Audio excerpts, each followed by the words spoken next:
Therefore, their defenses and denials that they had any links that were associated with the acts that were committed by the attackers, and that the attackers is without substance, and I dismiss it.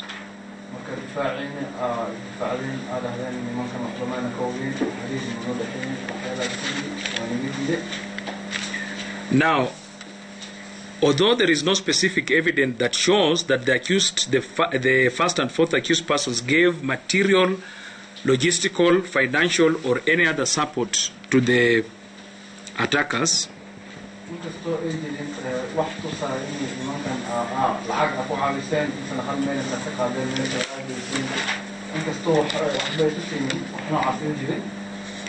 having found that the accused persons conspired in the commission of the terrorist attack,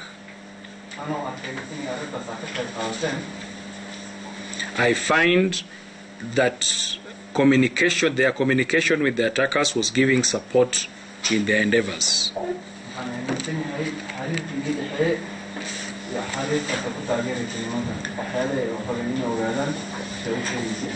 One thing that I will, however, like to point out to the prosecution is, this charge of giving support should be charged as an alternative to the substantive count of conspiracy, because when you look at all the elements, you realize that giving support will in fact be subsumed within the conspiracy.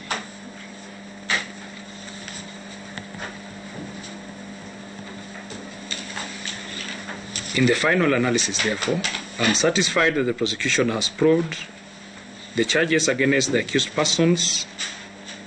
I find them guilty and convict them. In respect to count number 5 and 6 against the first accused person being in possession of an article, so for the charge of conspiracy and giving support, I'm satisfied that the prosecution has proved these charges against the first and the fourth accused persons. I find them guilty and I convict them accordingly. With the rest, yes.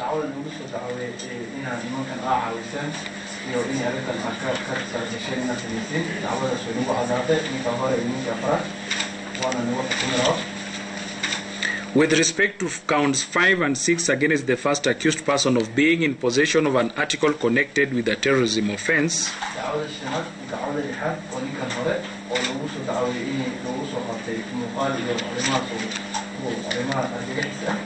I've set out section 30, which creates that offense. The first accused person denies that he was in possession of the laptop when he was arrested along the Kitale Eldoret Road.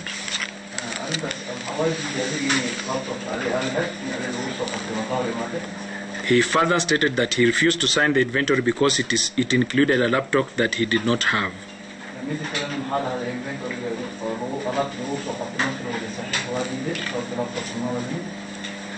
Mr. Mbugomre, the learned counsel for the accused person, also submitted that there was nothing on the laptop to show that it belonged to the first accused person.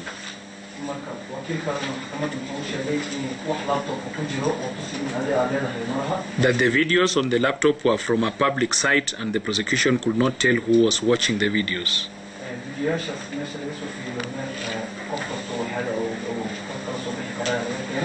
The court's finding is that the first accused person was arrested following the tracing of his mobile number. It was not out of the blues. It was the connection of his number with the numbers that had been used in the terrorist attack.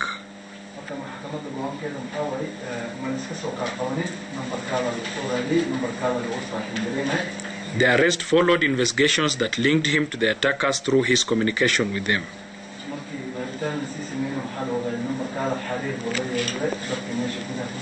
I therefore find it preposterous to imagine that out of the blues or out of nowhere, the investigators will just decide to plant a laptop upon the accused person.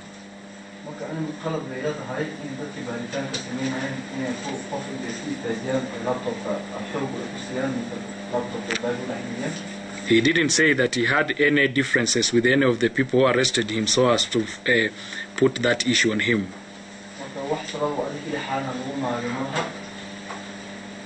I'm satisfied that the first accused person was found with the laptop and was arrested with it. I'm satisfied that from the detailed evidence tendered by the expert on digital forensic examination hearing, the information contained in the videos obtained from the sites visited by the first accused person on his laptop were for use in investigating commission of a terrorist act.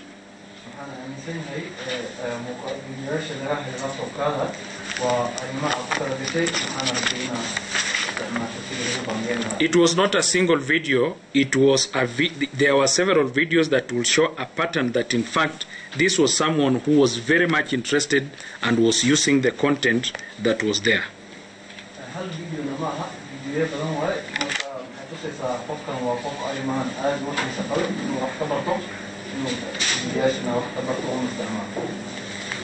In the videos, as has been pointed out, there were people who are encouraging or urging others to take up arms against other people who are being referred to as infidels.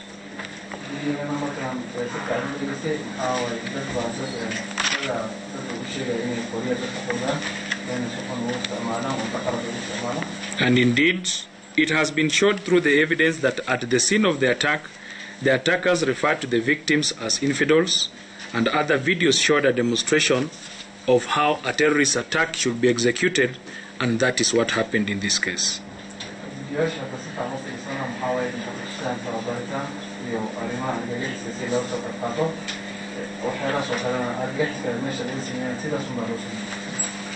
I therefore reject the denial by the first accused person that he was in possession of the articles and find that the prosecution evidence has sufficiently countered his denial.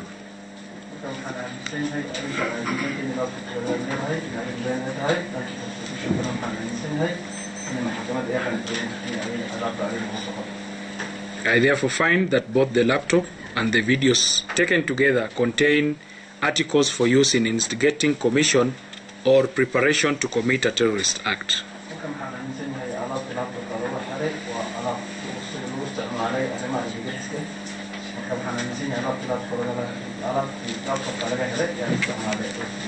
I'm therefore satisfied the prosecution has proved the charges of possession of articles for use in commission of a terrorism offense against the first accused person beyond a reasonable doubt, and I find the first accused person guilty thereof as charged.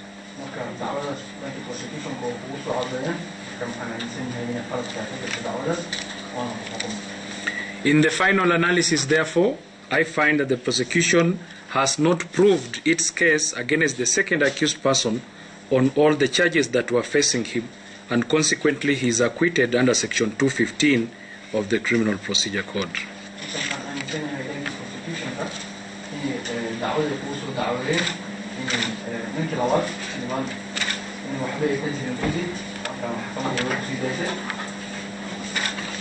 I am, however, satisfied that the prosecution has proved its case against the first and fourth accused persons on the respective charges facing them herein beyond a reasonable doubt. I find them guilty and convict them accordingly as follows.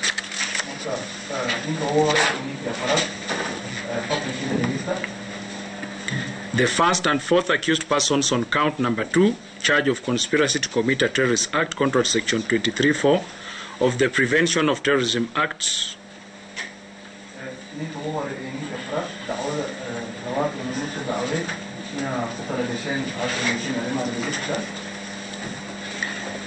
The first and fourth accused persons on counts number 3 and 12 respectively for knowingly supporting the commission of a terrorist act, contrary to Section 9(1) of the Prevention of Terrorism Act.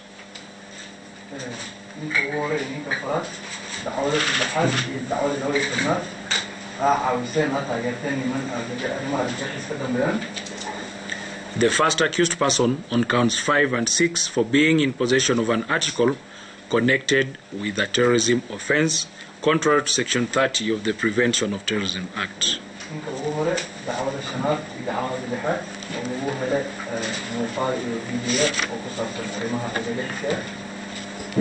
Those be the orders of the court.